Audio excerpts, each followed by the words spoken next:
Pagi itu, matahari belum tinggi ketika aroma nasi goreng menyebar dari dapur kecil di rumah sederhana 2 lantai yang berada di gang sempit kawasan Jakarta Selatan. Suara spatula beradu dengan wajan terdengar beriringan dengan siulan lembut perempuan muda yang sedang memasak sambil sesekali melihat jam. Wajahnya berseri, meski peluh membasahi pelipis.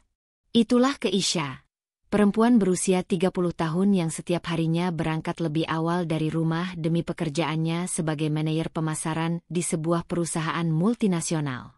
Di meja makan, Raka, suaminya, tengah mengetik sesuatu di laptopnya. Ia bekerja freelance sebagai desainer grafis, pekerjaan yang memberinya cukup waktu luang, meski tidak selalu stabil secara keuangan. Penampilannya santai, berkemeja kaos dan celana pendek, wajahnya bersih dan terlihat cukup menawan. Ia adalah tipe pria yang mudah disukai saat pertama kali bertemu, penuh perhatian, ramah, dan tampak tidak banyak menuntut. Ini sarapannya, Mas. Nasi goreng telur favoritmu, ujar Keisha lembut, menyajikan sepiring nasi goreng hangat di hadapan Raka. Wah, terima kasih, sayang. Raka tersenyum dan mencium tangan istrinya sekilas. Seharian pasti sibuk lagi ya. Keisha hanya tertawa kecil. Seperti biasa. Tapi tenang, hari ini aku pulang agak awal. Kita bisa nonton film bareng. Raka mengangguk. Asik. Aku juga lagi nggak banyak revisi desain. Jadi nanti bisa jemput kamu. Dari arah belakang, langkah kaki yang menyeret pelan muncul. Seorang wanita setengah baya dengan kain batik melilit tubuhnya muncul dari kamar paling ujung. Wajahnya kaku, sorot matanya penuh penilaian. Itulah Bu Darmi, ibu kandung Raka, yang sudah 2 tahun tinggal bersama mereka. Sejak awal, hubungan Keisha dan ibu mertuanya tak pernah benar-benar akrab. Ada batas tak terlihat yang memisahkan mereka. Seolah Keisha hanyalah orang luar yang kebetulan diizinkan tinggal. Masih juga belum berangkat? Jangan sampai telat. Loh, nanti dicap pemalas pula, ujar Bu Darmi dengan nada datar, sembari duduk di kursi kosong, mengamati Keisha yang masih sibuk membereskan dapur. Sudah siap kok, Bu, jawab Keisha sopan. Ia tak pernah menanggapi nada sinis itu, hanya membalas dengan senyum.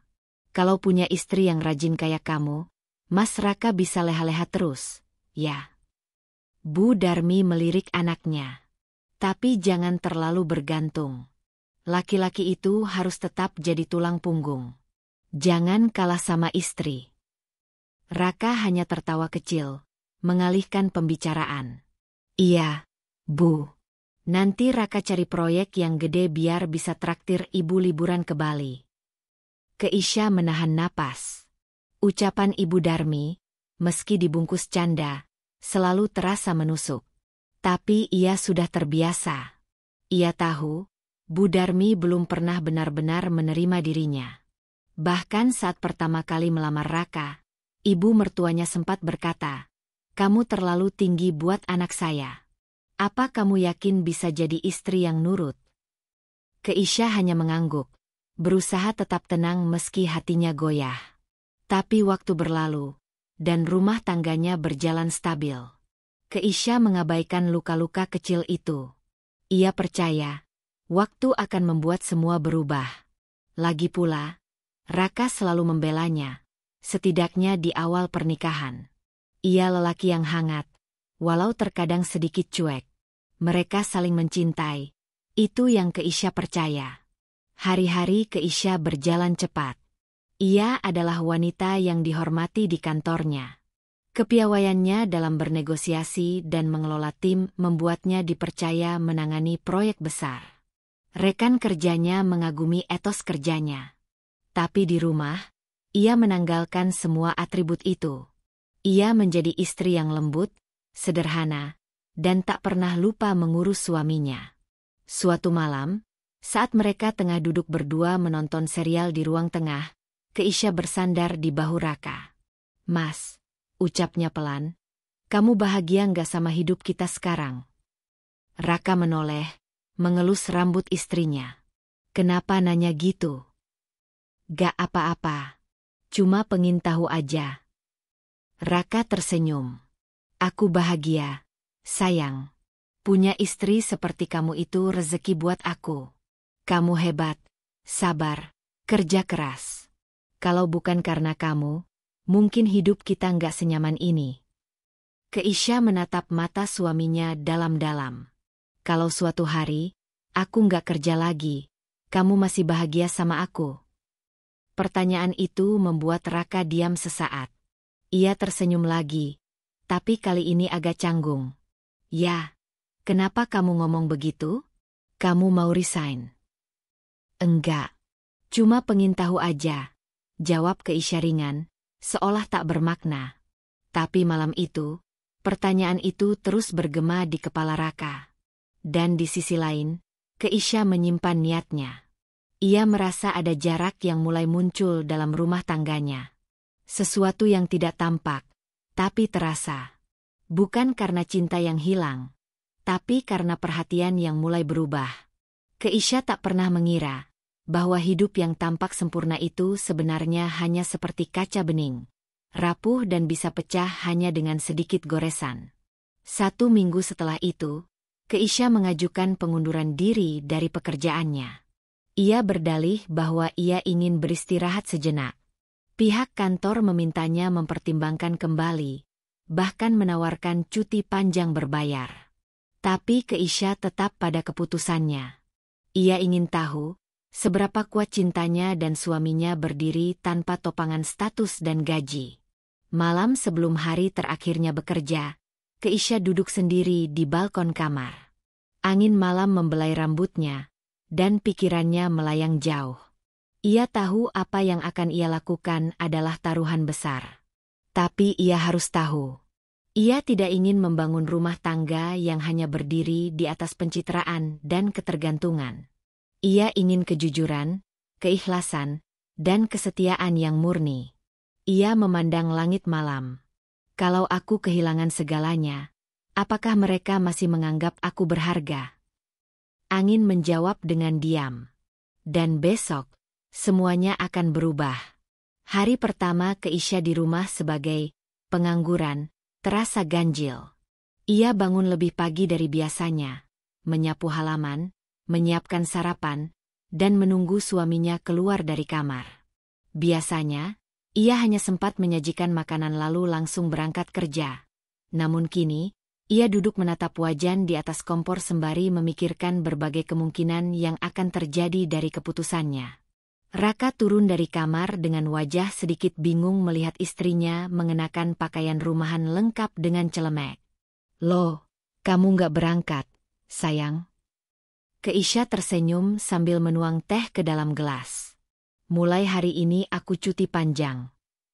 Raka menaikkan alisnya. Cuti? Serius? Bukan cuma cuti, aku keluar kerja. Raka tersedak kecil dengan potongan roti yang baru masuk ke mulutnya. Keluar? Kamu dipecat. Keisha tertawa kecil. Bukan. Aku mengundurkan diri. Kenapa? Tiba-tiba banget. Kamu, kan udah nyaman di sana.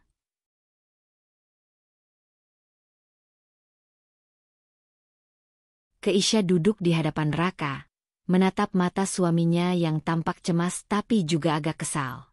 Aku cuma mau istirahat sebentar. Kita, kan udah cukup. Toh kamu juga kerja freelance. Aku percaya kita bisa atur semuanya. Raka mendesah. Kamu nggak ngomong-ngomong dulu. Aku jadi kaget. Keisha menunduk. Maaf, aku cuma pengen tenang dulu. Kenyataannya, itu bukan alasan utama. Keisha ingin melihat siapa yang masih berada di sisinya saat ia tidak lagi menjadi sumber utama pendapatan rumah tangga. Ia ingin tahu, apakah rumah tangga ini berdiri karena cinta, atau sekadar ketergantungan ekonomi yang terselubung. Hari-hari berikutnya berjalan lambat. Keisha mengisi waktu dengan membaca, memasak, dan membantu tetangga mengurus kegiatan PKK. Ia bahkan beberapa kali menemani anak-anak kecil di lingkungan mereka belajar mengaji dan membaca. Ia menikmati jeda itu, sesuatu yang tidak pernah bisa ia nikmati ketika masih bekerja. Tapi di balik itu semua, ia memperhatikan perubahan kecil di rumah.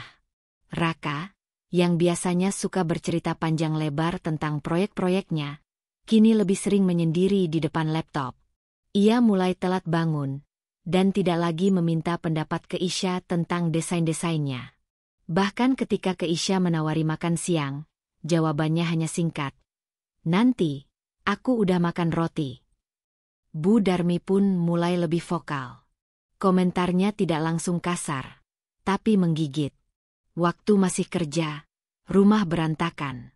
Sekarang nganggur, baru kelihatan ada manfaatnya, ujarnya suatu siang, saat Keisha sedang mencuci piring. Keisha hanya menjawab dengan senyum. Kalau perempuan cuma di rumah, ya minimal tahu diri. Jangan ngabisin uang suami, tapi nggak bantu apa-apa, sambungnya lagi. Kamu tuh beruntung dapat Raka. Anak saya itu nggak neko-neko. Tapi kamu, kerja aja ditinggalin. Keisha menyelesaikan cucian piringnya, mengelap tangannya, lalu menatap ibu mertuanya. Saya masih bantu keuangan rumah, Bu. Tabungan saya masih ada. Lagi pula, saya nggak minta apa-apa dari Raka. Bu Darmi mendengus. Iya. Tapi tetap aja, perempuan kalau udah nggak kerja, nilainya jadi kurang. Laki-laki itu lihat dari apa yang bisa dibanggakan. Sekarang kamu mau banggain apa? Keisha terdiam. Untuk sesaat, hatinya terasa pedih. Tapi ia ingat niat awalnya, menguji, bukan melawan. Ia hanya ingin tahu, sampai di mana batas kesabaran dan cinta orang-orang di sekitarnya. Malam harinya, saat mereka makan malam bertiga, suasana hening. Raka lebih banyak memainkan ponselnya, sementara Bu Darmi sesekali membetulkan letak sendok atau menyindir tentang sayur yang kurang asin. "Besok kamu kemana, sayang?" tanya Keisha lembut. "Ke kafe, ketemu klien. Mau diskusi desain buat banner," jawab Raka, masih fokus pada ponselnya. Keisha mengangguk. "Mau aku temani?" Raka mendongak. "Enggak usah. Ini kerjaan, bukan kencan." Ada jeda. Hening. Perkataan Raka terasa seperti sembilu yang menggores pelan. Tapi Keisha tetap tersenyum. Dalam hatinya, ia mencatat, satu perubahan lagi. Hari-hari selanjutnya makin berat. Bu Darmi kini terang-terangan menyuruh Keisha membersihkan rumah, mencuci baju Raka, bahkan menyiapkan air hangat untuk mandi sang suami. Raka tidak pernah membela. Ia hanya bilang, "Itu, kan wajar, kamu lagi nggak kerja, jadi bantu-bantu aja di rumah." Keisha tak keberatan bekerja di rumah.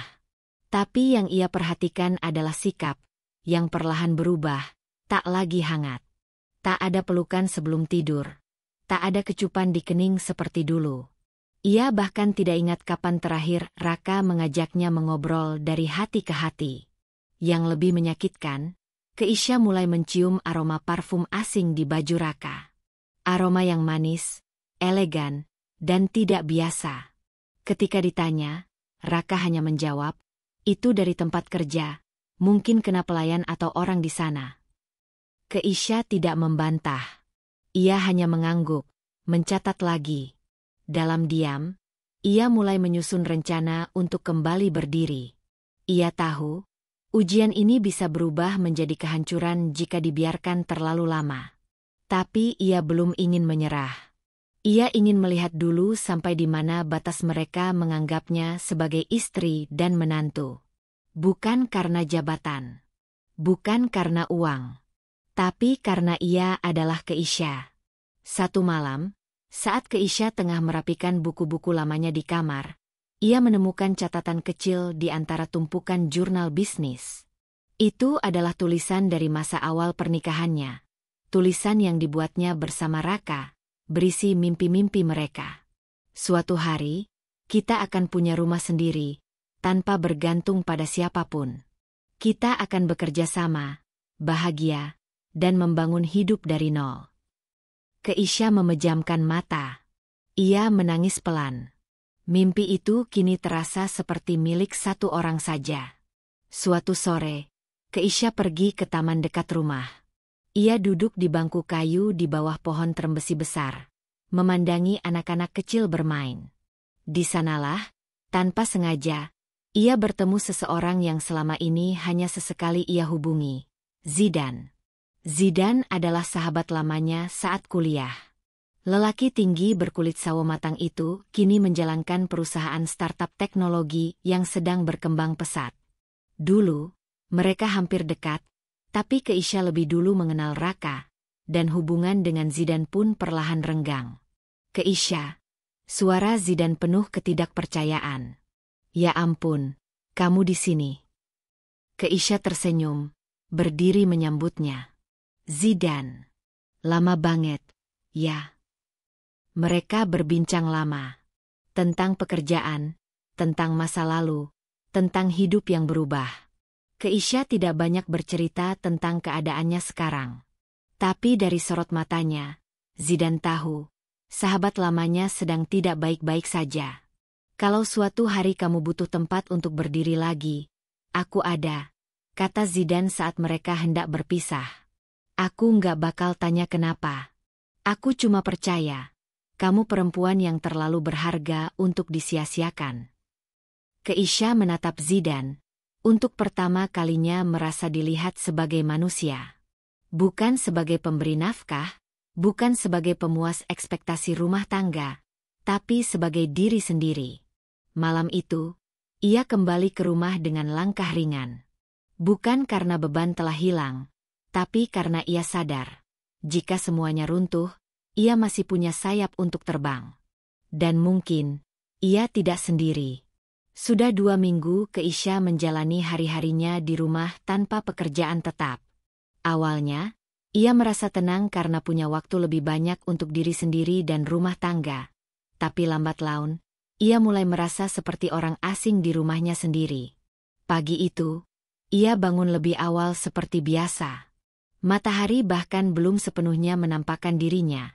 Namun dapur sudah beraroma harum dari nasi uduk dan ayam goreng buatannya. Ia tahu, Bu Darmi menyukai sarapan khas Betawi itu. Ia hanya ingin berbuat baik, berharap keikhlasannya bisa meluluhkan hati wanita yang sejak dulu tak pernah benar-benar menyambutnya sebagai bagian dari keluarga. Namun, baru saja ia menyusun piring-piring di meja makan, suara langkah tergesa terdengar dari tangga. Bu Darmi muncul dengan daster motif bunga dan rambut digelung seadanya. Tatapan matanya tajam, bukan karena terkejut, tapi seolah mencurigai sesuatu. Masak segini pagi? Lagi ngelamar jadi pembantu, ucapnya sinis, sambil menarik kursi dan duduk. Keisha menahan napas. Ia sudah cukup terbiasa dengan sindiran seperti itu. Tapi pagi ini rasanya menusuk lebih dalam dari biasanya. Saya cuma pengen bantu-bantu, Bu. Biar ibu nggak repot, jawabnya lembut. Kalau pengen bantu, jangan setengah-setengah. Rumah ini banyak yang bisa dikerjakan. Lantainya belum disapu. Jemuran masih numpuk dari kemarin. Jangan cuma sibuk di dapur. Nanti dikira sok rajin di depan aja. Tukas Bu Darmi tajam sambil menyendok nasi ke piring. Keisha mengangguk pelan. Ia tak membalas. Sebaliknya, ia mengambil sapu dan mulai menyapu ruang tengah. Di dalam hati, ia mencoba tetap sabar. Ujian ini memang tak mudah. Tapi ia ingin melihat siapa yang benar-benar mencintainya karena dirinya, bukan karena jabatan atau uang yang pernah ia bawa masuk ke rumah ini. Setelah Raka turun, suasana makan pagi menjadi lebih sunyi dari biasanya.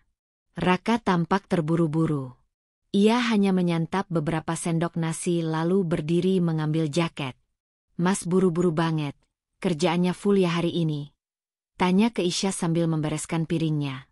Raka tak menoleh. Iya, ada janji sama klien. Hari ini mungkin balik malam. Keisha menelan ludah. Ada aroma asing di baju Raka. Parfum manis, lembut, tapi tidak pernah digunakan sebelumnya. Bukan aroma maskulin yang biasa ia cium dari tubuh suaminya, tapi aroma wanita. Keisha hanya diam. Ia tahu, konfrontasi terlalu dini hanya akan membuatnya terlihat posesif. Ia memilih untuk mencatat dalam hati.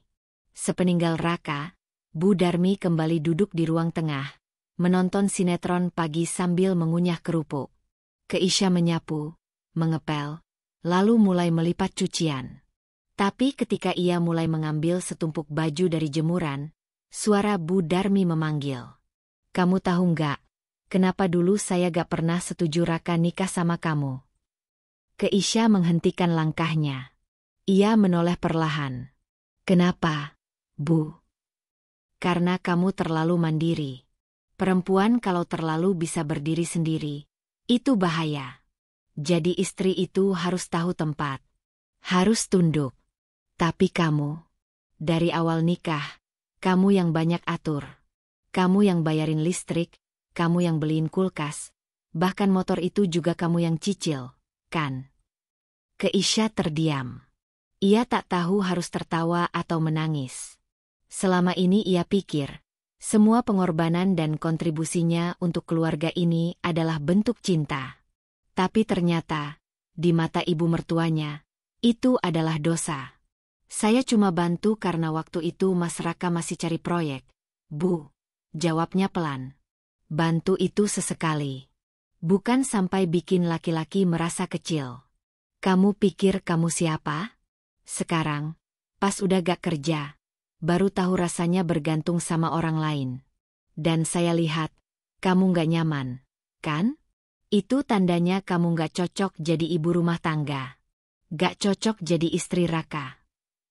Kata-kata itu seperti tamparan keras di wajah Keisha. Ia ingin menjawab, ingin meneriakkan semua yang ia tahan selama ini. Tapi ia tahu, marah hanya akan membuatnya tampak lemah. Keisha memilih masuk ke kamar. Di balik pintu, ia terduduk di lantai, memeluk lutut dan menangis dalam diam. Ia menyesali keputusannya? Tidak. Ia hanya sedih karena melihat dengan mata kepala sendiri, bagaimana statusnya berubah begitu cepat di mata orang-orang yang dulu menggantungkan hidup padanya. Hari-hari berikutnya semakin tidak nyaman. Bu Darmi mulai menyuruh Keisha seperti pembantu rumah tangga. Disuruh bangun lebih pagi, mencuci pakaian dengan tangan, bahkan mengepel tangga lantai 2 sendirian. Raka? Ia seperti menutup mata. Bahkan ketika Keisha bilang lelah, Raka hanya menanggapi dengan kata-kata ringan. Namanya juga lagi di rumah, ya wajar bantu-bantu. Bahkan malam hari, ketika Keisha mencoba mendekat, memeluk suaminya yang sedang bermain ponsel di tempat tidur, Raka hanya menepis dengan halus. Capek, sayang.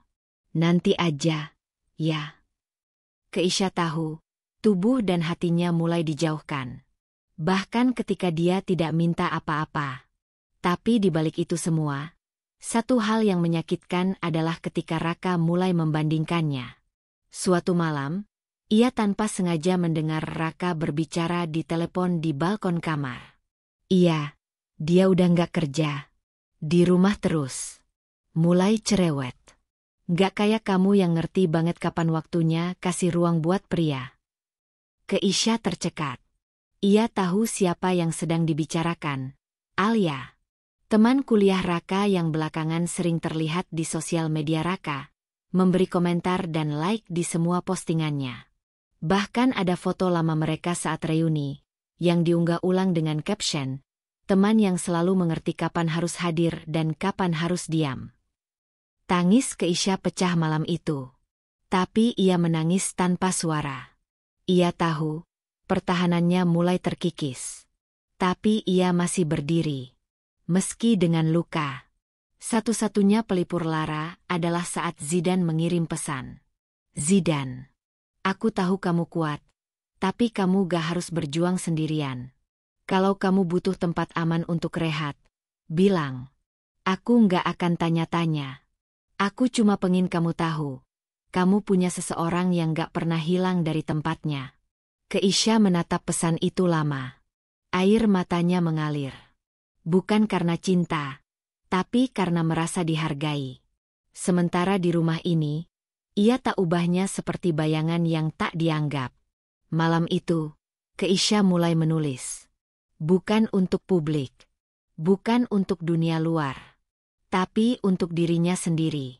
Hari ini, aku sadar, rumah tidak selalu jadi tempat pulang. Kadang, rumah justru tempat di mana kamu harus pergi agar tetap waras. Tapi aku masih di sini. Menunggu waktu menunjukkan siapa yang layak kusebut keluarga. Dan ia tahu, waktunya akan segera datang. Pagi itu, matahari bersinar terik meski waktu masih menunjukkan pukul 7. Keisha duduk di teras rumah, memandangi tanaman-tanaman kecil dalam pot yang mulai layu. Ia menghela napas pelan sambil menatap tangannya yang mulai kasar akibat terlalu sering mencuci tanpa sarung tangan. Tubuhnya lelah, tapi bukan karena pekerjaan rumah. Bukan juga karena beban fisik, tapi karena hati dan pikirannya yang terus dihantam. Hari ini genap 3 minggu ia tidak bekerja. Sejak ia memutuskan mengundurkan diri untuk menguji keikhlasan dan kesetiaan suami serta mertua, ia telah melewati hari-hari yang memuakkan. Diperlakukan seperti pembantu di rumahnya sendiri, disindir, diremehkan, bahkan diabaikan oleh suaminya. Dan yang lebih menyakitkan, Keisha merasa dirinya mulai tak dianggap sebagai seorang istri. Tak ada lagi pelukan hangat. Tak ada perhatian. Tak ada percakapan malam yang hangat seperti dulu. Raka kini lebih sering keluar rumah tanpa pamit. Bahkan beberapa kali pulang larut malam dengan dalih kerja lembur atau nongkrong sebentar sama teman. Namun Keisha tahu, itu semua hanya alasan. Nalurinya sebagai perempuan terus berteriak bahwa ada yang tak beres. Terutama sejak aroma parfum asing itu menempel begitu kuat di baju Raka. Dan kini muncul hampir setiap hari. Siang itu, setelah selesai membersihkan kamar mandi, Keisha sedang mencuci di belakang rumah saat Bu Darmi menyusulnya sambil mengangkat keranjang cucian kotor. Ini belum dicuci. Jangan cuma yang kelihatan aja yang dibersihin, kata Bu Darmi ketus. Keisha menerima keranjang itu sambil mengangguk. Tapi sang mertua tidak langsung pergi. Kamu pikir dengan nganggur di rumah begini kamu jadi istri yang baik? Salah besar. Laki-laki itu butuh istri yang bisa ngangkat nama, bukan istri yang cuma bisa nyuci dan nyapu. Keisha menatap wajah tua itu dengan tenang. Saya nggak minta dimengerti, Bu. Saya cuma berusaha semampu saya. Berusaha? Dari mana berusahanya? Lihat. Rumah ini jadi berat sejak kamu berhenti kerja. Raka mulai susah cari duit. Jangan-jangan kamu bawa sial. Perkataan itu langsung mengoyak ketenangan yang selama ini Keisha pertahankan. Tapi ia tetap tak bersuara. Ia tahu, menanggapi amarah dengan amarah hanya akan menjatuhkan dirinya ke dalam lubang yang sama. Sore harinya, Bu Darmi menyuruh Keisha pergi ke warung untuk membeli beberapa keperluan dapur. Uang diberikan hanya 20.000. Padahal daftar belanjaan yang diberikan lebih dari cukup untuk membobol 30.000. Tapi Keisha tetap pergi tanpa membantah. Seolah ia memang sekadar asisten rumah tangga, bukan menantu. Ketika ia kembali, Raka sudah di rumah. Duduk santai di ruang tamu, bermain ponsel. Keisha meletakkan belanjaan dan menghampirinya dengan senyum kecil. Mas, nanti mau aku bikinin apa? Aku beli ayam juga. Bisa kita bikin sup, tawarnya. Namun Raka hanya mendengus. Masih mikirin makan? Rumah ini udah kayak kapal pecah. Kamu malah sibuk masak-masak. Nggak usah sok rajin deh. Keisha tertegun. Ia memandang suaminya dengan hati yang runtuh. Aku nggak ngerti. Kenapa Mas jadi berubah gini ke aku? Berubah? Aku dari dulu gini. Kamu aja yang nggak sadar karena sibuk kerja. Jadi, kamu merasa aku salah karena aku kerja. Keisha berusaha tetap tenang. Raka bangkit berdiri, menyimpan ponselnya di saku. Kamu terlalu dominan, Keisha.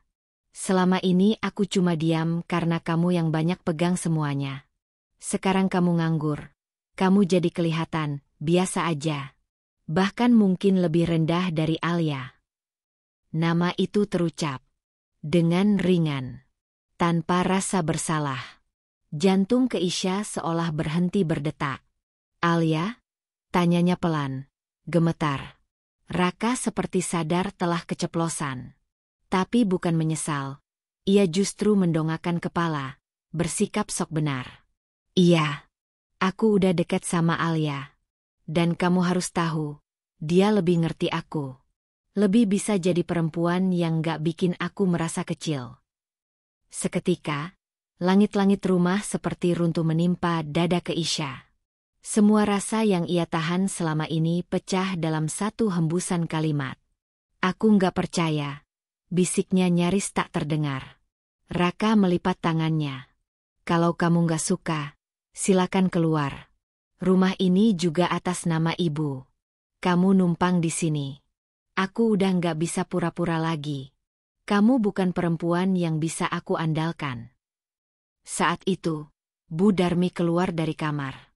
Melihat suasana yang tegang, ia bertanya singkat, "Ada apa ini?" Raka menjawab cepat, "Aku udah bilang ke Keisha. Aku mau pisah. Aku udah capek, Bu." Mata Bu Darmi berbinar, seolah sudah menunggu momen itu sejak lama. "Akhirnya kamu sadar juga, Nak. Dari dulu ibu udah bilang, perempuan kayak dia itu nggak cocok jadi istri kamu." Keisha berdiri dengan tubuh gemetar. Air matanya jatuh satu persatu, bukan karena takut ditinggal, tapi karena tak menyangka akan dikhianati oleh dua orang yang selama ini ia anggap keluarga. "Jadi selama ini kalian memang nunggu aku jatuh," ucapnya pelan. "Biar kalian bisa dorong aku lebih dalam." Bu Darmi melipat tangan. "Kamu jangan banyak drama. Ambil barang-barangmu dan pergi. Kami nggak butuh orang pengangguran di rumah ini." Raka tak berkata apa-apa. Ia hanya diam. Dingin. Membisu seperti batu. Keisha menatap mereka berdua. Senyum tipis muncul di bibirnya, namun mata itu tajam. Penuh luka, tapi juga kekuatan yang baru terbangun. "Baik. Aku akan pergi. Tapi ingat satu hal. Apa yang kalian lakukan hari ini akan Tuhan balas. Cepat atau lambat." Ia masuk ke kamar, mengemasi barang secukupnya. Ia tak membawa semua. Ia tak butuh banyak untuk memulai kembali. Ia hanya butuh kebebasan. Sebelum keluar rumah, ia menatap sekeliling. Dinding tempat ia pernah menempelkan foto pernikahan, meja makan yang dulu ia pilih sendiri, tirai jendela yang ia jahit dengan tangannya sendiri. Semua kini terasa asing. Keisha berjalan keluar. Tanpa ditangisi. Tanpa dihalangi. Seolah kepergiannya adalah beban yang akhirnya berhasil dibuang. Namun di luar gerbang, seorang pria berdiri dengan wajah panik. "Keisha." Zidan menghampirinya. Keisha terpaku. Ia tidak menyangka akan bertemu Zidan di saat seperti ini. Zidan segera merebut koper dari tangannya. "Kamu kenapa?" "Kamu diusir." Keisha menunduk. Matanya sembab. Tapi ia menggeleng pelan. "Aku nggak diusir. Dan aku memilih pergi." Zidan menatapnya lekat. Tanpa bertanya lagi, ia memegang bahu Keisha. "Kalau begitu, ayo. Kamu nggak perlu sendirian. Ada tempat buat kamu di hidupku. Bahkan sejak dulu." Keisha menangis. Tapi kali ini, tangisnya adalah tangis kelegaan. Ia tahu, badai besar baru saja dimulai. Tapi ia juga tahu, dirinya kini bebas. Dan ia akan kembali, bukan untuk membalas, tapi untuk berdiri lebih tinggi dari mereka yang meremehkannya. Malam itu, langit tampak muram meski tak ada hujan. Suasana Jakarta yang semarak tetap bergemuruh di kejauhan. Namun di dalam mobil yang melaju pelan menyusuri jalan protokol, hening terasa begitu dalam. Di kursi penumpang, Keisha duduk dengan tubuh lelah bersandar. Matanya menerawang keluar jendela. Lampu kota yang berpendar seperti kilau-kilau perasaan yang kini berkecamuk di dadanya. Patah, hancur, tapi juga mulai membara oleh satu hal, kebebasan. Di balik semua luka, Keisha merasa, anehnya, lega. Zidane, yang menyetir di sebelahnya, sesekali melirik tanpa bicara. Ia tahu, tidak ada satupun kalimat bijak atau candaan yang bisa menyembuhkan luka sebesar itu. Ia hanya ingin Keisha merasa aman. Ia hanya ingin Keisha tahu bahwa ada tempat untuknya, tempat yang tidak menuntut apa-apa. Aku belum tahu mau kemana, ujar Keisha tiba-tiba, suaranya serak tapi tenang. Kamu bisa tinggal di apartemenku. Ada kamar kosong. Aku jarang di rumah juga. Lebih sering di kantor atau luar kota. Balas Zidane sambil tetap fokus ke jalan. Keisha mengangguk pelan. Terima kasih, Dan. Aku nggak akan lama. Cuma butuh waktu buat nyusun ulang semuanya. Zidane menoleh sebentar dan tersenyum. Kamu bisa selama yang kamu butuh. Gak perlu buru-buru. Yang penting kamu bangkit lagi. Setibanya di apartemen, Zidane langsung menunjukkan kamar tamu yang bersih dan rapi. Tanpa banyak basa-basi, ia memberikan kunci dan langsung pamit meninggalkan Keisha agar bisa menenangkan diri. Malam itu, Keisha duduk di tepi ranjang sambil menatap koper kecilnya. Dalam koper itu, hanya ada beberapa potong baju, 2 buku jurnal, 1 foto pernikahan yang kini ingin ia bakar, dan sisa-sisa harga diri yang nyaris hancur. Ia menarik napas panjang, lalu mengeluarkan laptop. Di balik keputusannya meninggalkan pekerjaan, Keisha sebenarnya telah menyiapkan sesuatu. Ia sudah memiliki beberapa klien lama yang dulu pernah ia bantu sebagai konsultan bisnis, secara diam-diam. Dan kini, ia membuka kembali jaringan itu. Di atas kasur, malam menjelang subuh, Keisha mulai menulis ulang hidupnya. Ia membuka email, menghubungi kenalan-kenalan bisnis, menawarkan jasanya sebagai konsultan freelance dengan identitas berbeda. Kace Revina, nama samaran yang dulu pernah ia pakai saat ikut program mentoring di luar negeri. Ternyata, sambutan dari para klien sangat baik. Dalam 3 hari saja, ia sudah menerima 2 proyek analisis keuangan dari bisnis startup yang sedang tumbuh. Ia mulai bekerja keras. Tapi kali ini bukan karena ingin membuktikan sesuatu kepada orang lain, melainkan untuk membuktikan kepada dirinya sendiri bahwa ia bisa bangkit meski tanpa siapapun. Hari demi hari, Keisha tenggelam dalam laporan, grafik pertumbuhan, dan diskusi online bersama para pemilik bisnis.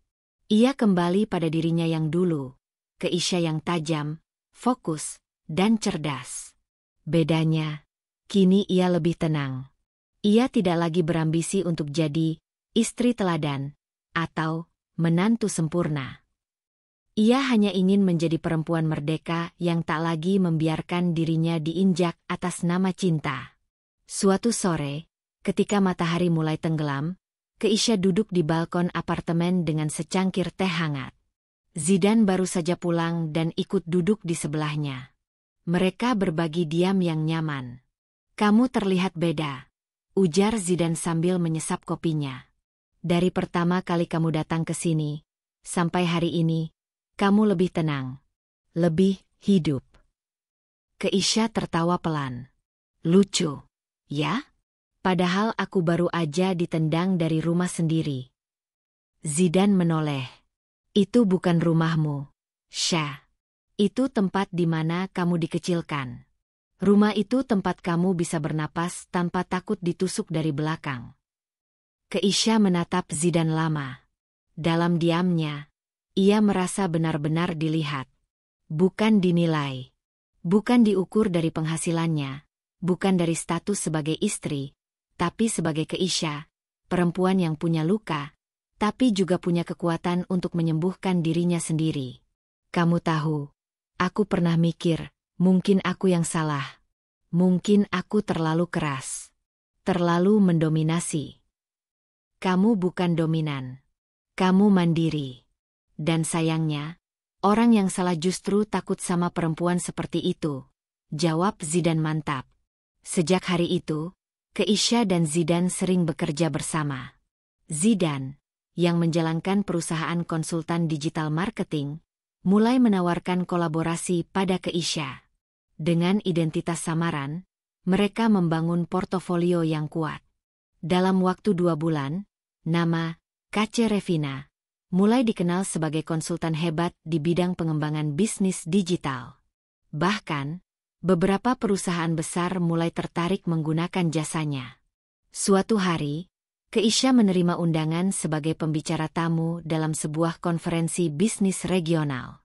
Undangan itu dikirim oleh panitia yang tak tahu bahwa Kace Revina adalah Keisha sendiri. Mereka hanya tahu bahwa Revina adalah perempuan cerdas dengan strategi yang berani dan analisis tajam. Zidane tertawa saat Keisha memperlihatkan undangan itu. "Waktunya dunia tahu siapa kamu sebenarnya," katanya. Keisha tersenyum. "Aku belum siap tampil sebagai Keisha. Aku belum ingin siapapun tahu. Tapi kamu nggak bisa terus sembunyi. Dunia perlu orang seperti kamu di depan panggung, bukan di belakang layar," ujar Zidane pelan. Keisha termenung. Di satu sisi, ia merasa masih belum utuh. Tapi di sisi lain, ia tahu, inilah waktunya berdiri. Bukan untuk membalas, tapi untuk memberitahu semesta, "Aku masih ada. Dan aku lebih kuat dari sebelumnya." Malam sebelum acara konferensi, Keisha berdiri di depan cermin. Ia mengenakan blazer krem elegan dengan inner putih bersih, celana panjang dengan potongan tegas, dan heels yang membuat langkahnya terasa mantap. Ia menatap refleksinya dan tersenyum. Bukan lagi istri yang ditinggalkan. Bukan menantu yang diusir. Tapi perempuan yang memilih pergi demi menyelamatkan dirinya sendiri. Sepekan setelah Keisha meninggalkan rumah, Raka merasa seolah telah terbebas dari beban besar. Tidak ada lagi suara perempuan yang mengingatkannya soal deadline, pengeluaran rumah tangga, atau kondisi ibunya. Tidak ada lagi wajah yang menatapnya dengan kecewa setiap kali ia pulang tanpa hasil. Rumah kini terasa lega. Setidaknya itu yang ia yakini. Bu Darmi pun tampak lebih sering tersenyum. Ia kembali memegang kendali penuh atas rumahnya, tanpa ada menantu yang terlalu pintar atau terlalu tahu diri menurutnya. Mereka menjalani hari-hari dengan penuh kesibukan baru. Tapi di balik semua itu, rasa hampa yang diam-diam tumbuh, perlahan tapi pasti. Namun tak butuh waktu lama bagi Raka untuk mengisi kekosongan itu.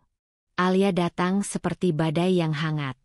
Wanita berambut panjang dengan senyum manis itu mulai sering berkunjung ke rumah atas alasan mengantarkan pesanan catering untuk Bu Darmi yang pernah menjadi pelanggannya. "Masih ingat aku, Kak Raka?" sapa Alia pertama kali di halaman rumah, membawa kantong berisi aneka jajanan pasar. Raka sempat terkejut. Tapi Alia, seperti biasa, tahu cara mencairkan suasana. "Zaman kuliah dulu, aku duduk di belakang kamu. Pernah nebeng PR juga," katanya sambil tertawa kecil. Raka tersenyum. "Oh iya, kamu Alia, kan? Wah, udah lama banget." Sejak hari itu, Alia jadi sering mampir. Kadang membawa makanan, kadang hanya numpang duduk. Bu Darmi terlihat senang dengan kehadiran Alia. Ia bahkan pernah berbisik pada Raka, "Lihat tuh, perempuan lembut kayak gitu yang cocok buat kamu. Bukan si Keisha yang galak dan sok sibuk." Awalnya Raka hanya menganggap Alia sebagai teman lama yang kebetulan baik. Tapi seiring berjalannya waktu, perhatian-perhatian kecil Alia mulai mengisi ruang kosong yang ditinggalkan Keisha. Ia mendengarkan cerita Raka tanpa menghakimi, memuji keberhasilan kecilnya, dan membuatnya merasa dihargai sebagai pria. "Raka tuh pinter sebenarnya. Cuma butuh didukung orang yang tulus," ujar Alia suatu malam, saat mereka duduk di sebuah kedai kopi pinggir jalan. Perkataan itu membuat Raka merasa seperti pria sejati. Seperti pria yang penting. Dan seperti yang sudah bisa ditebak, hubungan itu tumbuh cepat. Dalam waktu kurang dari 2 bulan, Raka dan Alia sudah sering keluar bersama. Bahkan Alia mulai menginap secara diam-diam di rumah Raka. Bu Darmi tidak hanya setuju, tapi juga seperti membuka jalan. Biar aja dia yang urus kamu sekarang. Udah saatnya kamu dapat kebahagiaan baru, kata Bu Darmi sambil menyodorkan kunci kamar tamu kepada Alia. Tak lama kemudian, Raka memutuskan menikahi Alia secara siri. Tanpa pesta. Tanpa pengumuman resmi. Ia hanya mengabari beberapa teman dekat dan mengganti status media sosialnya secara samar. Alhamdulillah. Sudah sah. Bismillah lembaran baru. Tulisnya dengan foto tangan menggenggam tangan wanita berkuteks merah. Awalnya, semuanya tampak indah. Alia bersikap lembut, perhatian, dan sangat manja. Tapi perlahan, wajah aslinya mulai muncul. Alia mulai menuntut hal-hal kecil yang dulu tidak pernah diminta ke Isya. Ia ingin Raka selalu menjemputnya, mengajaknya makan di restoran mahal, membelikan baju baru, bahkan memberikan uang belanja pribadi yang cukup besar. Jika Raka terlambat memberi atau menolak, Alia langsung berubah dingin, bersikap cuek, atau bahkan menghilang seharian tanpa kabar. Laki-laki itu harus bisa memanjakan istrinya. Kalau enggak, buat apa nikah? Begitu dalih Alia, dengan nada menggoda tapi menusuk. Raka mulai kelabakan. Pendapatan freelance-nya tak lagi stabil. Proyek yang sempat dijanjikan klien dibatalkan karena ada masalah teknis. Ia mulai berutang demi memenuhi gaya hidup Alia. Bahkan menjual motor lamanya yang dulu dibeli ke Isya. Sementara itu, Bu Darmi yang awalnya mendukung Alia, mulai menggerutu karena wanita itu tak pernah membantu di dapur, jarang bersih-bersih, dan malah sibuk main ponsel seharian. Perempuan zaman sekarang ini aneh. Nggak kerja, nggak bantu, maunya dilayani. Gerutunya suatu pagi saat Alia masih tertidur pulas padahal jam sudah menunjukkan pukul 10. Tapi ketika disinggung, Raka membela Alia. Dia capek, Bu. Lagi PMS. Jangan dibandingin sama Keisha terus. Nama itu, Keisha, selalu membuat suasana jadi tegang. Bu Darmi tahu, Keisha mungkin sudah tak akan kembali. Tapi rasa kehilangan itu diam-diam mulai muncul, meski tertutup oleh gengsi. Pada suatu malam, Raka dan Alia bertengkar hebat karena Raka tidak bisa memenuhi permintaan Alia membeli gelang emas. Katanya sayang. Tapi buat beliin gelang aja nggak bisa. Apaan sih? Bentak Alia. Raka naik pitam. Kamu pikir uang gampang dicari? Aku udah jual motor. Tahu? Aku kerja pontang-panting. Kamu enak-enakan tidur di rumah. Alia menatapnya tajam. Ya udah. Kalau emang kamu susah, jangan ajak-ajak aku menderita. Aku bukan Keisha yang mau hidup susah demi kamu. Dan kalimat itu seperti petir yang menyambar jantung Raka. Alia benar. Ia bukan Keisha. Keisha yang dulu mengisi kulkas diam-diam dengan hasil gajinya. Yang mencuci pakaian ibunya tanpa keluh. Yang tidur larut karena menyelesaikan pekerjaan tapi masih sempat menyiapkan sarapan. Keisha yang tak pernah minta apapun, selain perhatian dan setia. Kini, Keisha sudah tidak ada. Raka duduk di tepi tempat tidur malam itu dengan kepala tertunduk. Di luar, hujan mulai turun pelan. Dalam diamnya, ia membuka akun media sosial Keisha yang belum ia blokir. Tidak ada postingan baru. Tapi di bagian profil, tertulis bio yang membuat jantungnya berdegup lebih cepat. Dibuang bukan berarti tak berharga. Kadang, hanya perlu tempat baru untuk bersinar. Raka menutup ponselnya. Menatap langit-langit kamar yang gelap. Dan untuk pertama kalinya, ia merasa kosong. Bukan karena kehilangan istri, tapi karena menyadari, Ia telah melepaskan satu-satunya orang yang benar-benar mencintainya, untuk bayangan manis bernama Alia. Waktu terus berjalan, dan hari-hari Raka tak lagi semanis bayangan saat ia memutuskan meninggalkan Keisha. Usai pertengkaran hebat tentang gelang emas yang gagal ia belikan, Alia mulai berubah. Tak hanya menjadi lebih dingin, ia juga kerap keluar rumah tanpa pamit, bahkan tak pulang semalaman dengan alasan menginap di rumah teman. Raka mencoba bersabar. Ia menahan diri untuk tidak terlalu mencurigai Alia. Namun rasa penasaran makin menggumpal saat ia mendapati dompet Alia berisi nota belanja dari butik mahal. Padahal ia tahu tak ada uang yang cukup untuk membeli itu. Ketika ia tanya, Alia menjawab enteng. Dikasih teman, Mas. Kamu pikir aku nggak punya koneksi? Bohong. Kebohongan demi kebohongan Alia makin kentara. Tapi Raka terlalu malu untuk mengakuinya. Ia takut terlihat bodoh setelah memilih perempuan itu, setelah mengusir istrinya sendiri, setelah menginjak harga diri Keisha atas nama kebebasan. Sementara itu, Bu Darmi mulai mengeluh tentang pengeluaran rumah tangga. Semenjak Keisha pergi, tagihan listrik membengkak, pengeluaran dapur meningkat, bahkan kebersihan rumah tak lagi terurus. Alia hanya duduk manis di ruang tengah, berselimut sambil bermain ponsel, sementara rumah berubah menjadi tempat berantakan tanpa arah. Mas Raka, kamu sadar nggak?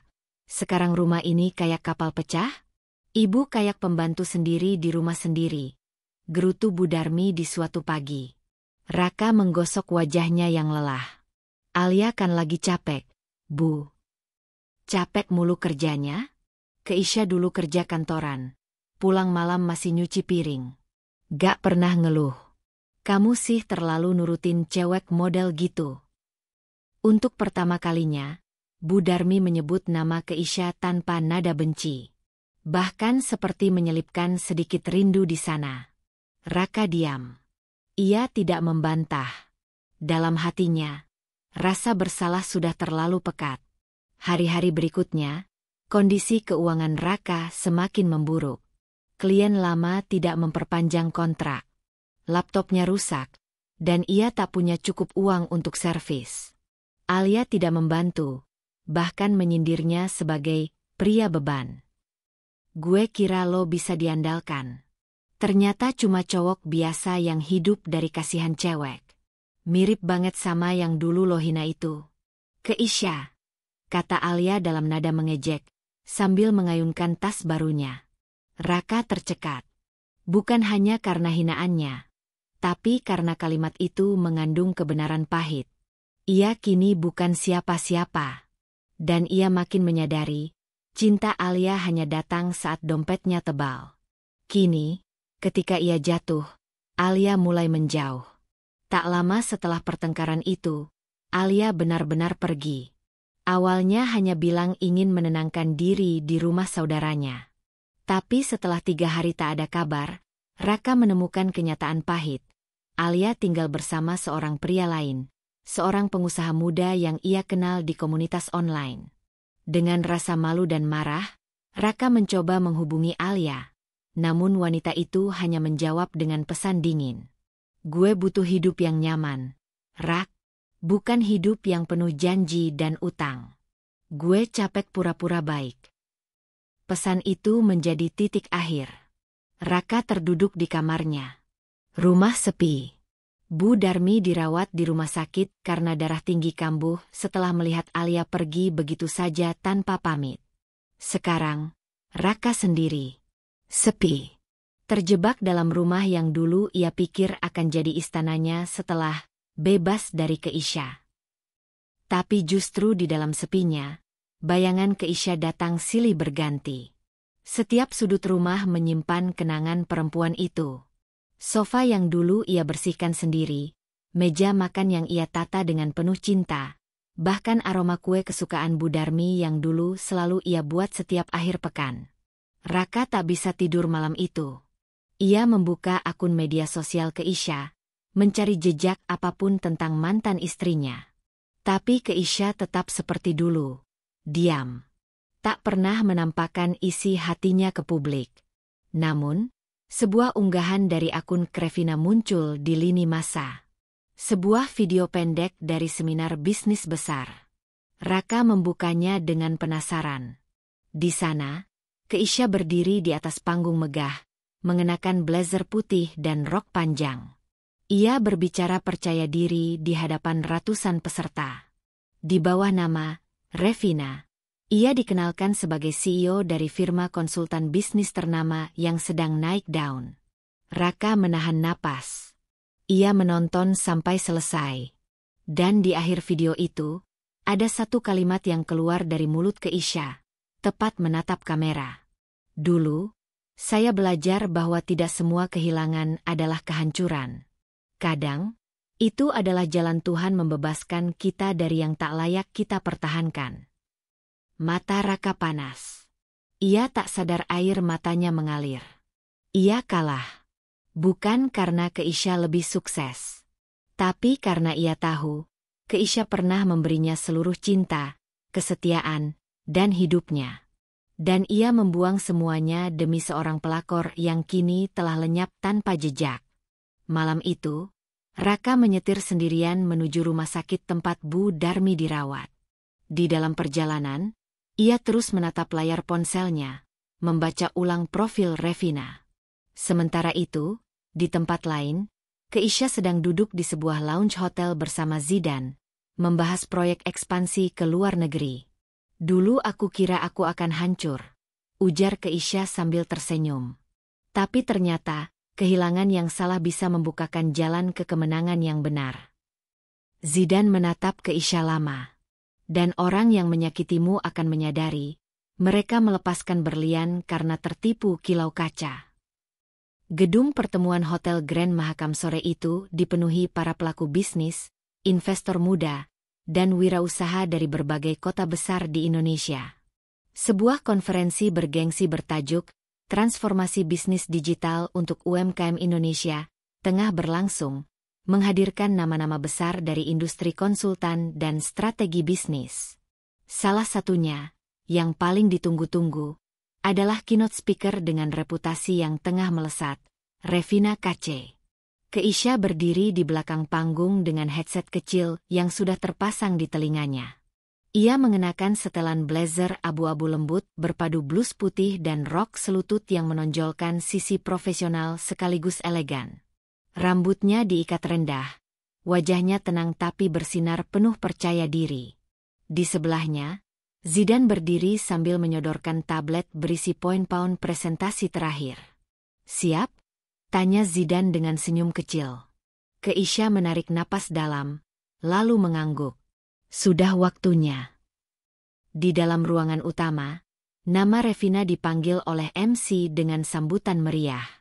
Para peserta bertepuk tangan. Kamera menyorot panggung besar dengan sorotan cahaya sempurna. Langkah kaki Keisha mantap saat ia naik panggung, mikrofon aktif, dan layar di belakang menampilkan. Revina Kace, CEO, founder Casey Strategic Consulting. Tak banyak yang tahu bahwa perempuan hebat di depan mereka itu dulunya adalah seorang istri yang ditalak dan diusir dengan hinaan. Mereka hanya melihat Keisha hari ini, seorang profesional tangguh, elegan, dan penuh wibawa.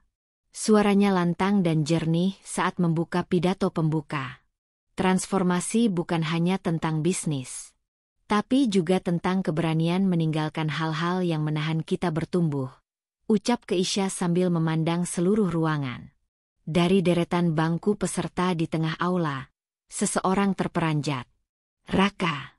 Ia datang ke acara ini bersama dua rekannya untuk mencari peluang kerja dan koneksi baru, tanpa menyangka akan berhadapan dengan masa lalu yang menghantam seperti ombak. Wajahnya pucat, tangan gemetar. Ia mematung di kursinya, tidak mampu menoleh. Di sampingnya, Alia yang kembali mendekat setelah gagal dari pria kaya sebelumnya, ikut terpaku. "Gila, itu mantan istri kamu," bisik Alia dengan nada tidak percaya. Raka tak menjawab. Matanya berkaca-kaca. Setiap kalimat yang keluar dari mulut Keisha terasa seperti tamparan, meski Keisha tidak menyebut nama atau menceritakan kisah pribadinya. Ia hanya berbicara tentang transformasi, konsistensi, dan keberanian untuk memulai ulang. Kesuksesan itu bukan datang dari yang menyemangati kita, tapi dari keberanian menertawakan orang-orang yang pernah menyepelekan kita, tanpa harus membalas, ucap Keisha dalam kalimat penutupnya. Tepuk tangan riuh bergema. Kamera menyorot wajah Keisha yang tersenyum tenang, lalu beralih ke layar yang menunjukkan statistik pertumbuhan bisnis UMKM yang ia tangani dalam waktu 6 bulan terakhir. Grafik yang melesat naik, dengan logo perusahaannya di ujung kanan. Alia menghela napas panjang. Ia tahu, dirinya sudah tidak punya tempat lagi di hati Raka, apalagi di kehidupan Keisha. Sementara Raka hanya duduk terpaku, merasa tubuhnya mengecil di tengah ratusan peserta yang bangga dengan sosok wanita yang baru saja berdiri di panggung. Setelah acara selesai, Keisha turun dari panggung dan langsung disambut oleh media. Wartawan dari berbagai outlet bisnis mengerubungi, bertanya soal tips kesuksesannya, strategi digital, dan peran teknologi dalam perkembangan bisnis UKM. Di tengah kerumunan itu, Zidane melangkah mendekat dan melindungi Keisha dari kamera yang terlalu dekat. Cukup untuk hari ini. Waktunya pulang, kata Zidane sambil merangkul pundak Keisha dengan ringan namun penuh proteksi. Namun di sudut lorong menuju ruang istirahat, langkah Keisha terhenti. Matanya menangkap sosok yang tak asing berdiri canggung. Raka, mengenakan kemeja kusut dan wajah yang penuh penyesalan. Butuh 2 detik bagi Keisha untuk memutuskan. Ia melangkah mendekat, berdiri di depan Raka dengan tubuh tegak dan mata tajam. Keisha, aku. Raka membuka mulut. Namun Keisha mengangkat tangan, memberi isyarat cukup. Aku tahu apa yang ingin kamu katakan, ucap Keisha datar. Dan kamu tidak perlu mengatakannya. Karena kamu terlambat, Raka. Terlalu terlambat. Raka menunduk. Aku bodoh. Aku sadar sekarang, kamu perempuan luar biasa. Aku kehilangan sesuatu yang berharga. Keisha tersenyum tipis. Senyum yang bukan karena bangga, tapi karena ia sudah benar-benar ikhlas. Kamu nggak kehilangan aku, Raka. Kamu cuma menunjukkan siapa dirimu saat aku nggak punya apa-apa. Dan itu lebih berharga buatku daripada sekadar cinta. Zidane muncul dari belakang dan berdiri di samping Keisha. Ia merangkul Keisha sambil menatap Raka dengan pandangan netral. Tidak menantang, tidak menghina, tapi jelas menunjukkan bahwa Keisha kini telah dijaga oleh orang yang tahu cara menghargainya. Keisha menatap Raka untuk terakhir kalinya. Hidup ini bukan tentang siapa yang datang lebih dulu, tapi siapa yang tahu cara bertahan saat badai datang. Dan kamu, sayangnya, bukan salah satunya. Ia melangkah pergi bersama Zidane, meninggalkan Raka berdiri sendiri di lorong hotel yang terasa lebih dingin dari ruangan ber-AC manapun. Sore itu, berita tentang konferensi menyebar cepat di media bisnis. Video pidato Keisha viral, masuk trending dengan judul Revina Casey, kisah perempuan yang bangkit dan memimpin ratusan bisnis lokal menuju sukses. Di rumah sakit, Bu Darmi yang masih dirawat membuka tayangan itu dari televisi. Ia menatap layar dengan mata berkaca-kaca. Wajahnya yang dulu penuh amarah, kini dikerutkan oleh penyesalan yang dalam. Keisha, kamu luar biasa. Maafkan ibu, gumamnya pelan, sambil meneteskan air mata di atas bantal rumah sakit. Hari-hari setelah konferensi itu menjadi masa-masa yang membingungkan bagi Keisha. Bukan karena ia bimbang akan pencapaian atau masa depannya, tapi karena masa lalu yang perlahan mulai datang mengetuk pintu. Setelah viralnya pidato bisnisnya, pesan-pesan masuk membanjiri inbox email dan DM media sosialnya. Sebagian besar berisi ucapan kagum dan undangan kerjasama. Namun ada juga satu nama yang membuatnya mematung saat membacanya. Raka. Keisha, bisakah kita bicara? Bukan sebagai mantan suami dan istri, tapi sebagai 2 orang yang pernah saling percaya. Keisha menatap layar ponselnya cukup lama sebelum meletakkannya. Ia tak membalas. Tidak karena marah, tapi karena tahu tidak semua pintu yang terbuka patut dimasuki kembali. Namun keesokan harinya, ia mendapatkan pesan dari nomor tak dikenal. Singkat saja, Bu Darmi ingin bertemu. Ibu sedang sakit. Katanya ingin bicara langsung dengan Keisha. Keisha terdiam. Ia tahu bahwa Bu Darmi memang sempat dirawat pasca berita perceraian Raka dan Alia mencuat. Zidan pun sudah memberitahunya secara halus bahwa Bu Darmi sedang tidak dalam kondisi baik. Tapi apakah ia layak dikasihani setelah semua yang dia ucapkan dulu? Sore itu, setelah pertimbangan panjang, Keisha memutuskan datang. Ia tak ingin membawa dendam dalam bentuk apapun. Ia hanya ingin selesai. Dengan tenang, ia melangkah masuk ke rumah sakit, mengenakan gamis putih sederhana dan kerudung abu-abu. Wajahnya tenang, matanya jernih. Bu Darmi terbaring lemah di ranjang. Selang infus menggantung di sisi tempat tidur. Saat Keisha masuk ke ruangan, wanita tua itu menoleh dengan mata yang tak lagi menyimpan kesombongan. Hanya penyesalan dan tangis yang tertahan. Keisha, suara Bu Darmi lirih. Kamu datang. Keisha mendekat, duduk di sisi ranjang. Ia memegang tangan Bu Darmi dengan lembut. Tanpa kata-kata balasan. Ibu, minta maaf. Ibu sudah salah. Kamu, perempuan baik. Tapi ibu terlalu buta. Ibu takut anak ibu terdominasi. Ibu takut kamu lebih hebat dari dia. Sekarang ibu tahu, rasa takut itu bodoh. Karena justru kamu yang dulu paling menjaga dia, isaknya. Keisha mengangguk pelan. Air matanya tak jatuh. Tapi hatinya ikut bergetar. Karena meski sudah lama memaafkan dalam diam, pengakuan dari orang yang dulu menginjak harga dirinya seperti penghapus luka yang sudah lama membekas. Bu, saya udah nggak marah. Waktu itu saya memang sakit hati. Tapi sekarang, saya sudah sembuh. Ucap Keisha pelan. Kalau kamu masih bisa, maukah kamu kembali ke rumah? Ke Raka? Dia sudah berubah. Sudah banyak sadar. Ibu tahu, mungkin harapan ini konyol, tapi kamu satu-satunya yang pernah membuat rumah kami utuh. Ucapan itu membuat Keisha terdiam lama. Ia menatap jendela kamar, menatap langit senja yang mulai jingga. Pelan ia berkata, Bu, rumah itu tidak akan pernah bisa saya tempati lagi. Karena rumah itu adalah tempat di mana saya pertama kali tidak dianggap manusia. Di luar kamar, Raka berdiri menunggu.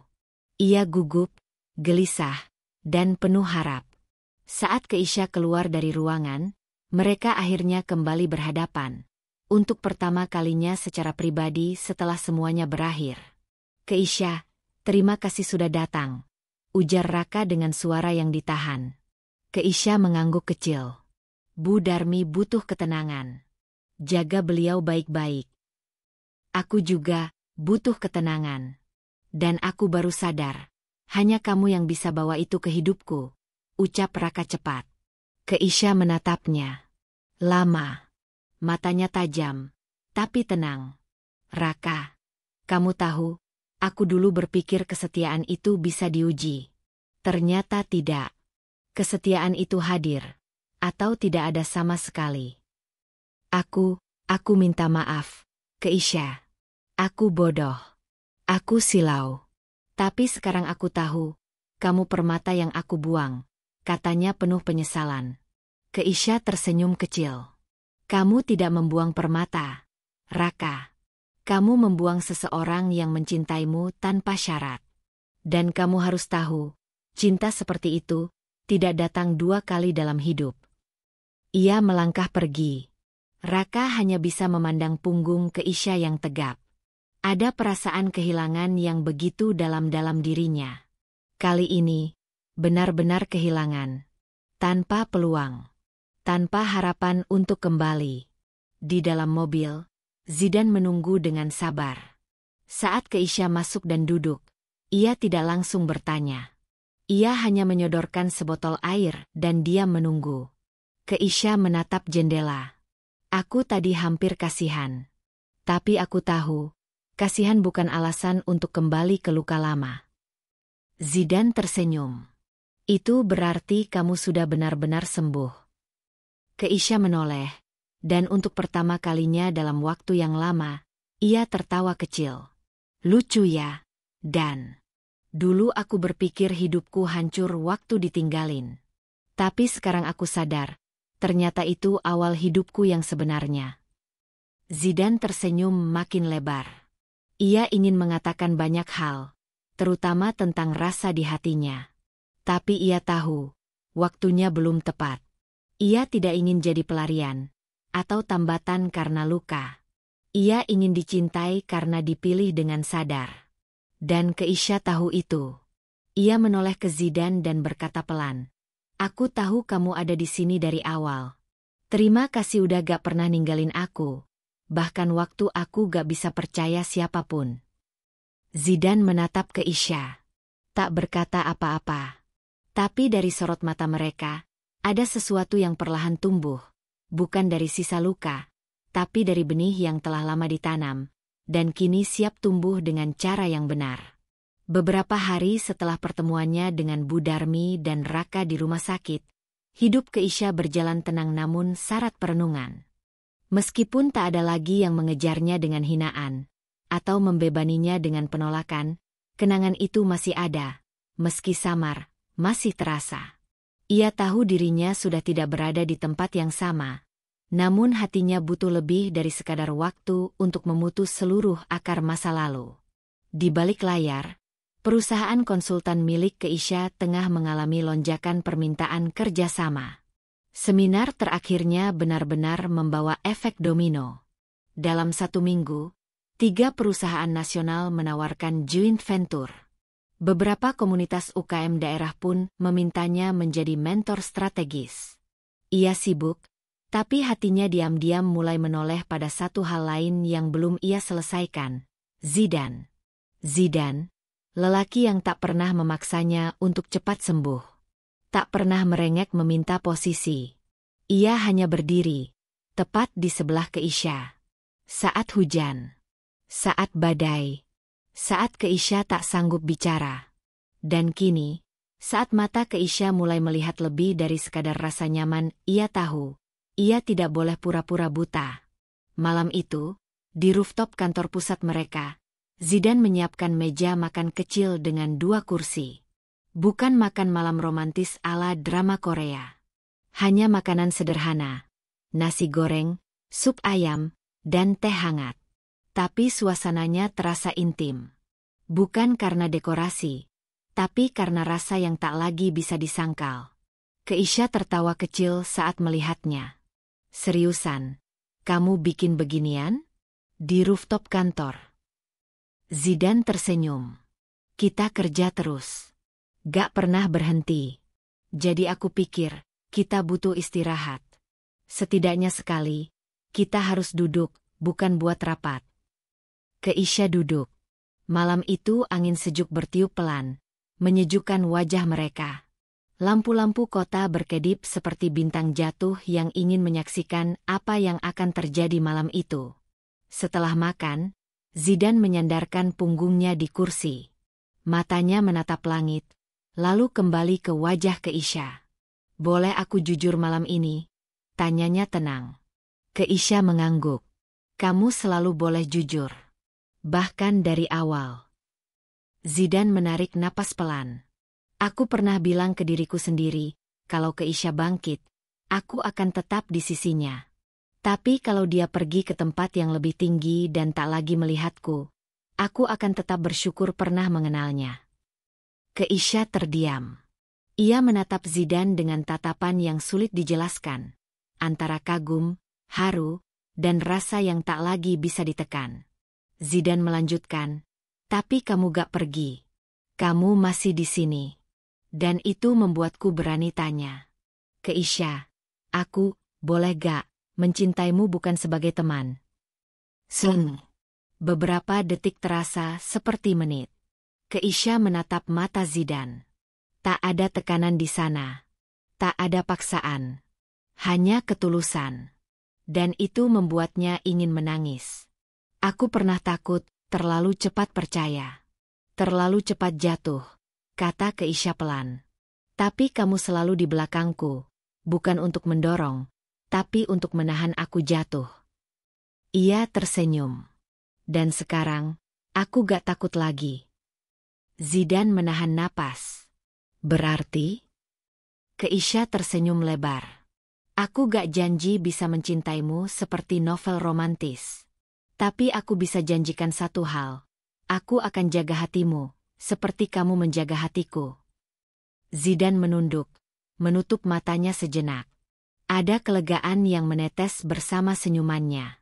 Ia bangkit, berdiri, lalu mengulurkan tangan. Keisha berdiri dan menyambut uluran itu. Tak ada pelukan, tak ada ciuman. Hanya genggaman tangan dua manusia yang saling memilih. Bukan karena luka, tapi karena keyakinan yang tumbuh perlahan tapi pasti. Beberapa hari setelah itu, mereka mulai tampil bersama dalam proyek-proyek bisnis. Meski tidak langsung mengumumkan hubungan mereka, orang-orang mulai tahu. Mereka tak pernah bersikap berlebihan, tapi aura kebersamaan mereka terlalu kuat untuk disembunyikan. Suatu hari, Keisha menerima panggilan dari pihak rumah sakit. Bu Darmi ingin bertemu lagi.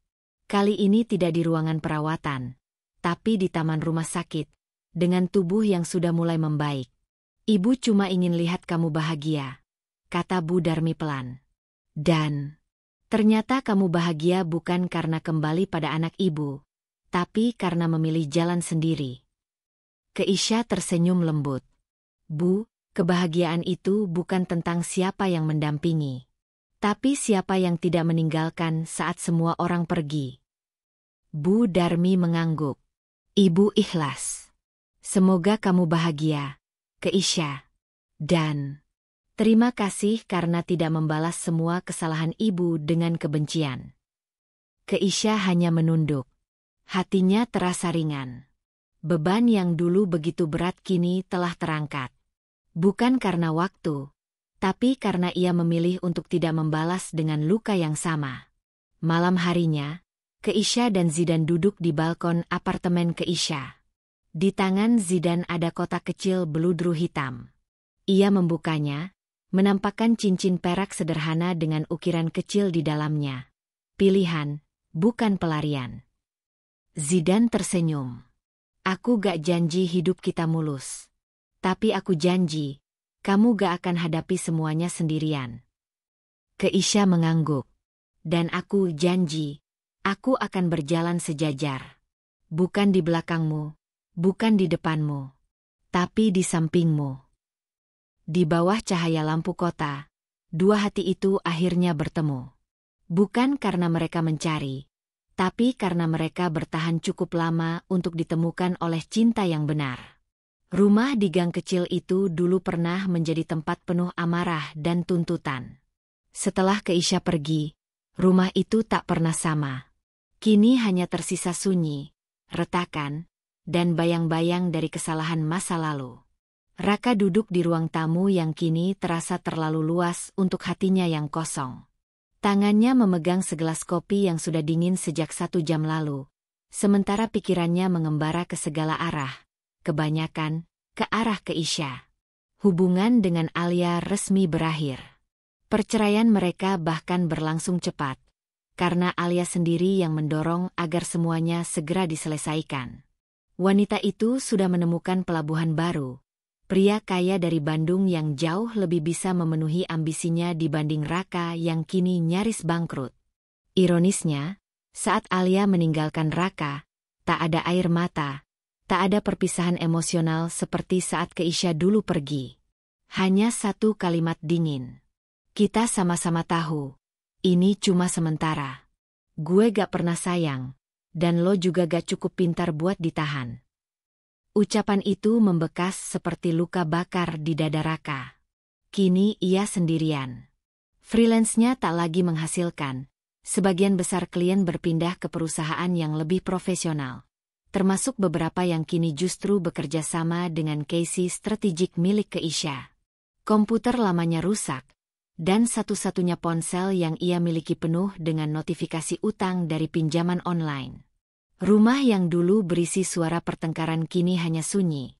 Kadang diselingi suara batuk Bu Darmi yang tak lagi sekeras dulu. Wanita tua itu kini lebih banyak diam. Seakan sadar bahwa semua hal yang ia banggakan sudah hilang satu persatu. Suaminya telah lama tiada. Menantunya yang ia usir, kini malah menjadi orang yang paling dirindukan oleh hatinya yang menua dan menyesal. Pada suatu siang yang lembab dan panas, Bu Darmi duduk di kursi kayu, memandangi selembar kertas undangan yang dikirimkan oleh Casey Strategic. Bukan undangan pernikahan, bukan pula undangan pribadi, melainkan undangan pelatihan UMKM bagi ibu-ibu rumah tangga. Di pojok kanan bawah, tertulis jelas nama penyelenggara, Keisha Cendana. Ia menatap nama itu lama, lalu menghela napas. Seandainya aku tidak buta, mungkin aku masih bisa menyebut dia menantuku. Raka keluar dari kamar dengan wajah kusut. Ia baru saja menerima pesan bahwa akun media sosialnya dilaporkan karena ujaran kebencian dalam komentar yang ia tinggalkan di postingan Keisha. Sebuah reaksi impulsif karena rasa iri. Ia tak bisa menerima bahwa orang yang pernah ia ceraikan kini berdiri di puncak, sementara ia jatuh bebas tanpa pegangan. Ibu, gumam Raka sambil duduk di sebelah Bu Darmi. Aku kadang nyesel, tapi kadang juga mikir, mungkin emang aku gak layak untuk dia. Bu Darmi memandangi anaknya dengan pandangan yang lain dari biasanya.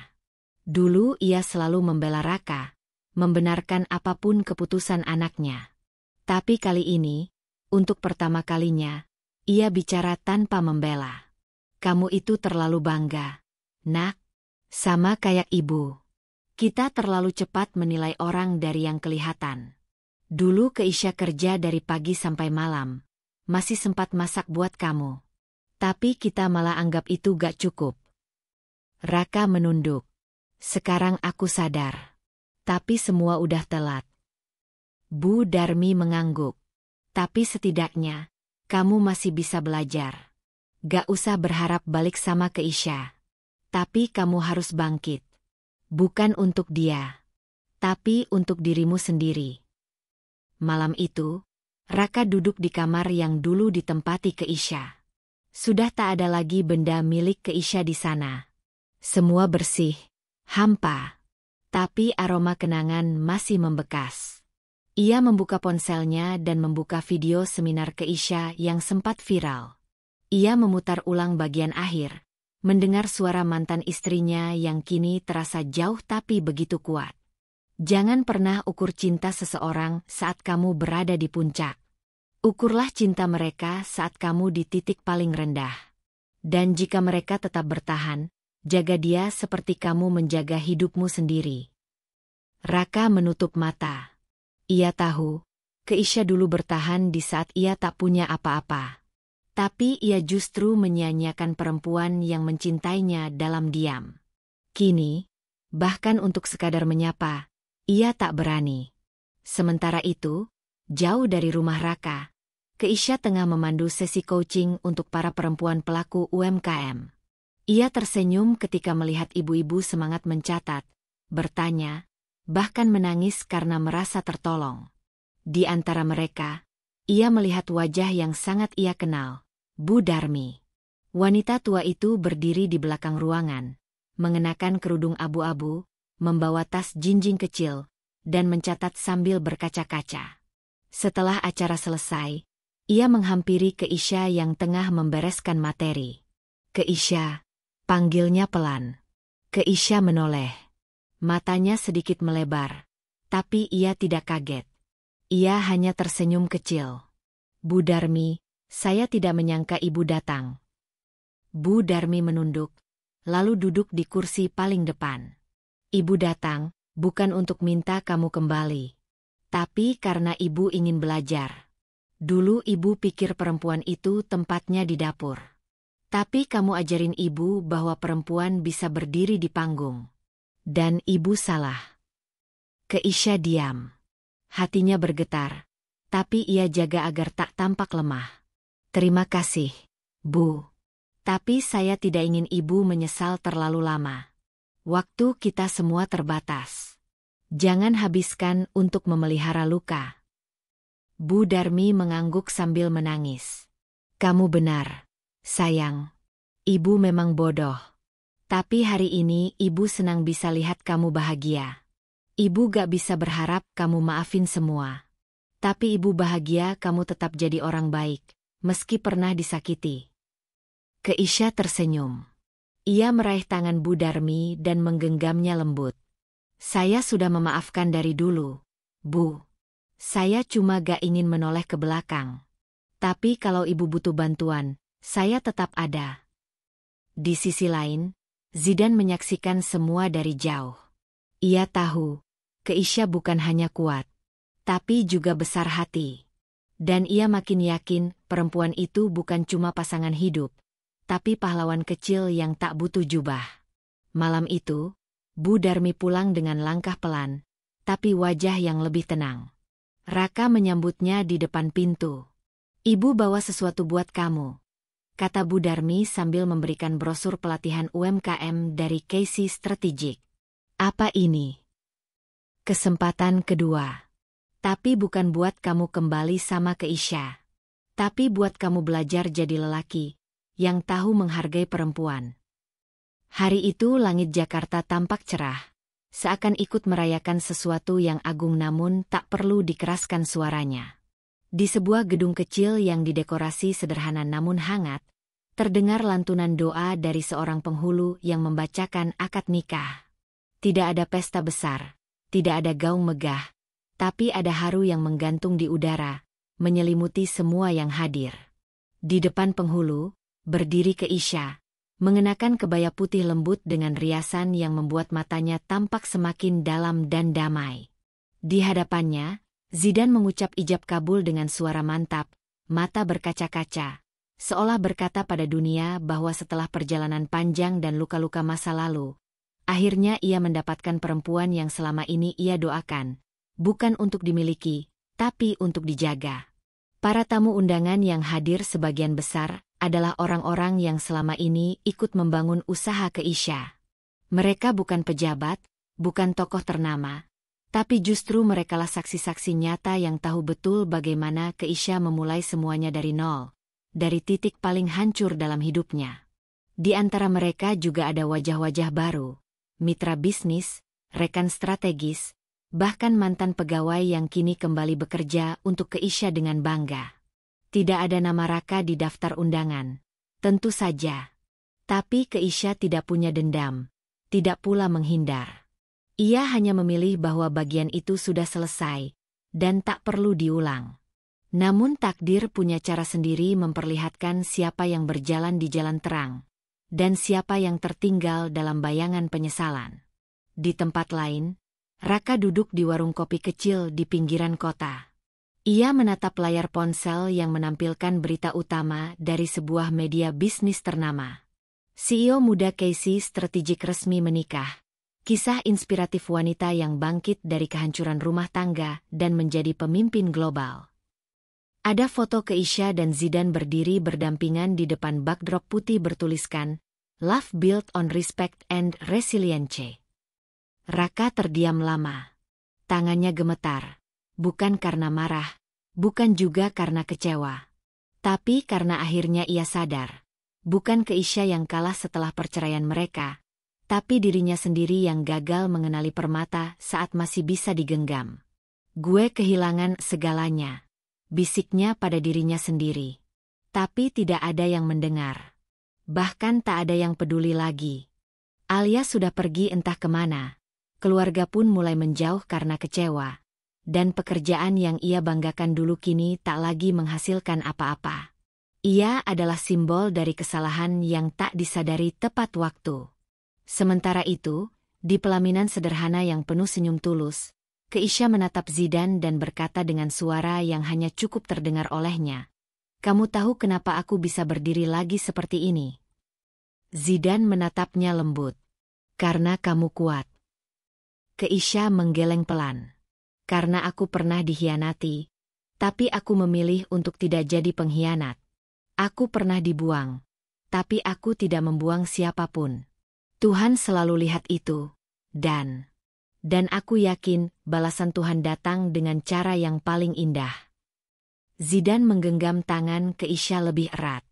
Beberapa hari setelah pernikahan itu, Keisha diundang menjadi pembicara utama dalam forum bisnis internasional di Singapura.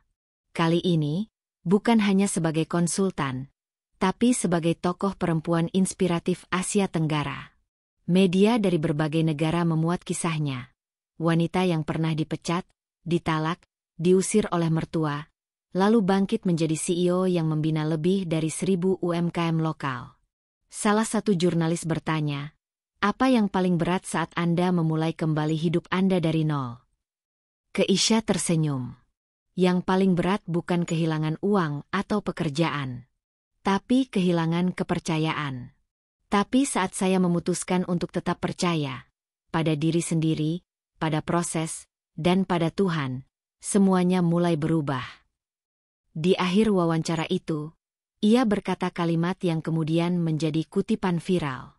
Tak semua orang yang mencintaimu akan setia, dan tak semua orang yang setia akan kamu lihat sejak awal. Tapi Tuhan selalu adil. Dia takkan menutup satu pintu tanpa membuka 1.000 pintu lainnya, asalkan kamu memilih untuk tidak membalas keburukan dengan keburukan.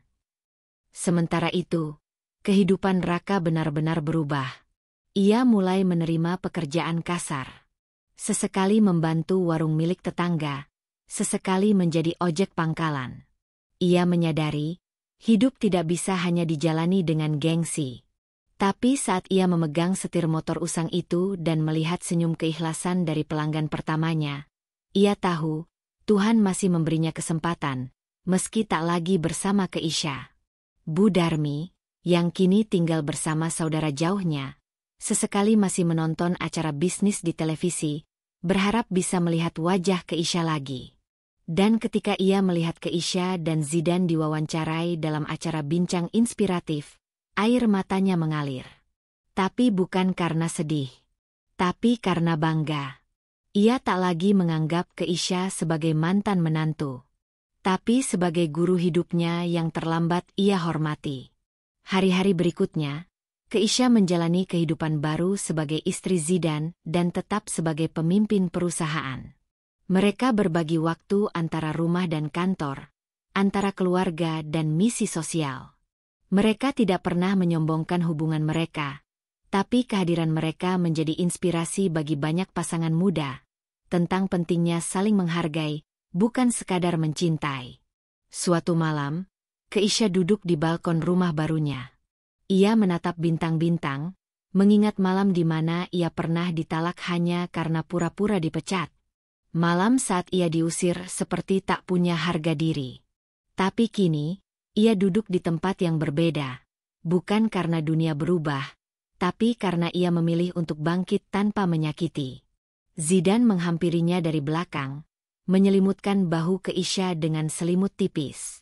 Aku bangga padamu, bisiknya. Keisha tersenyum. Aku bangga, karena tidak menyerah saat dunia bilang aku gagal. Zidane mengecup kening Keisha pelan. Dan malam itu, di bawah langit yang sama dengan tempat dulu ia menangis, Keisha akhirnya benar-benar bisa berkata dalam hati, balasan Tuhan memang selalu adil.